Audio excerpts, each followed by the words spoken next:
I have a confession to make. Okay, this one is gonna be really hard to say, but Disaster Movie was my fault. And I cannot apologize to humanity enough for what I have done. I didn't mean for any of this to happen. It was an accident. Okay, so I was 12 years old and I just watched The Day After Tomorrow for the first time. Or the 20th. I really liked it. I was a big fan. See, I thought that having extensive knowledge of The Day After Tomorrow made me like Mr. Science, or, you know, one step below Bill Nye, who was the be-all end-all of scientific dank. So one day, 12-year-old me draws a comic of a guy surfing on the giant tidal wave that hits New York in The Day After Tomorrow, you know? So it's kind of, and like everyone's running from it and then they turn around like, huh? And there's a guy surfing on the giant wave. And it looks something like this. I have since lost it. That's not the actual one, but it looked like, it was basically that. And around that time, like 3 scary movies had come out, Epic movie had come out, Date movie. And, you know, I said, as a joke, not seriously, when I drew that, I was like, they should make Disaster Movie, and that should be a scene. But I was thinking like, you know, not like Date movie or Epic movie. No, I was thinking, you know, maybe like a Mel Brooks movie or Airplane, you know, something that could be good. Fast forward, it's 2008, I'm 14 years old, and I'm in a movie theater. And I look and I see a poster for Disaster Movie.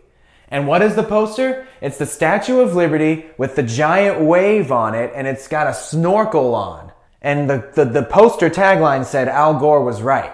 I look at it and I'm like, I said they should do that. The universe heard me. The universe heard me and it manifested this movie. It listened and made it real. And of course I kept thinking, you know, they stole my idea. And then when I saw how it turned out, I went from, oh my God, that was my idea, to, oh my God, that was my idea. What have I done? What have I brought into this world? I've created a monster! They're gonna come for me. They're gonna know it was me. They're gonna burn me at the stake like some sort of witless wingding witch. The Geneva Convention banned this kind of torture. They're gonna think of me as some sort of meddling, maniacal movie Mussolini. They'll know that I put this idea out to the universe and that it listened to me. It wasn't supposed to take me seriously. I was just a 12-year-old kid. What did I know about what was good and bad? What did I know about comedy?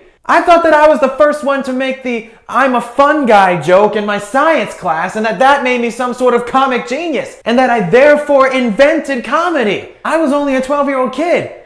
And what's worse, the movie looked like it was made by a 12-year-old kid. But not like a smart, pre-algebra, straight A 12-year-old kid. No, I'm talking about like a perpetual detention, penis drawing 12-year-old kid. Like a 12-year-old kid who thinks that the epitome of comedy is farts, burps, boobs, butts, the male anatomy, and the fact that popular things exist. Like a 12-year-old kid who would think that the funniest movie in history would just be 90 minutes of famous people farting. Why did the universe not only have to listen to me, a 12-year-old kid, but give that idea to Jason Friedberg and Aaron Seltzer of all people? The dynamic duo of disgusting. Why did the universe listen to me, give it to them, and create this pestilent piece of pop culture pandering putrescence? This moronic, masochistic, moldy mattress of a movie! Horror movie masters, Wes Craven, John Carpenter, George A. Romero, Clive Barker, Ari Aster, Jordan Peele, James Wan, they couldn't possibly conceive of something this horrifying. So offensive to the senses. Something so unbelievably atrocious it makes you ashamed to be human.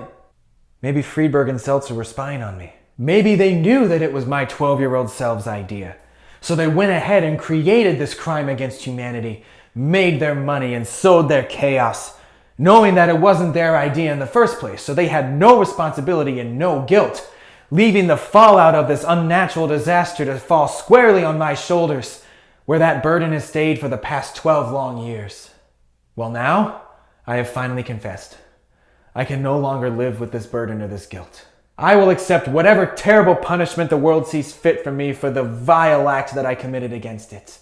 But even with this punishment on the horizon, I have confessed.